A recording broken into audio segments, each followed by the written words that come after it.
boy put the admission notice into the scanner, then copied the logo on it and changed it to blue. Finally, he wrote the name of his fake university. A university admission letter was now complete. He deliberately made sure his parents saw it. Thus, he got into the fake university he created. However, on the first day of school, he was shocked. The fake university had attracted over 1,000 students, and some even paid the $10,000 tuition on the spot. A friend suggested to Bartleby that he should take all the money and run away.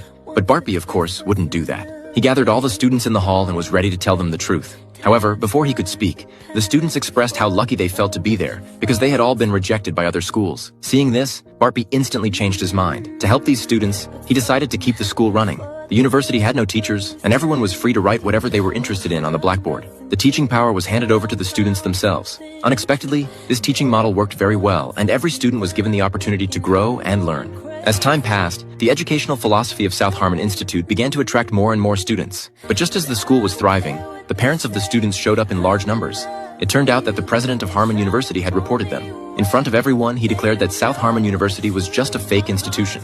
The students were very disappointed upon hearing this and had no choice but to leave with their parents. Soon, South Harmon University was shut down. But Bartleby didn't give up. He was determined to turn South Harmon into a real university. They quickly submitted an application, and during the hearing, all the students from South Harmon Institute attended as spectators. At the beginning of the hearing, the president of Harmon University mocked them, saying that South Harmon didn't even offer basic courses, so how could they produce good students? Unexpectedly, the next moment, the students pushed out the blackboard. This was their curriculum. But the judge remarked that the courses were like graffiti and had no value. At that moment, the students stood up one by one to explain every aspect of the courses. When asked about the teachers, all the students stood up. Since the courses were created by them, the students themselves were their own teachers. Bartleby then stood up and stated that education shouldn't be just about learning knowledge. Instead, it should encourage students' imagination and creativity.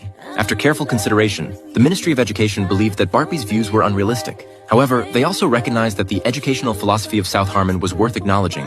The South Harmon Institute of Technology will be granted a one-year probationary period in which to continue its experimental programs. Congratulations.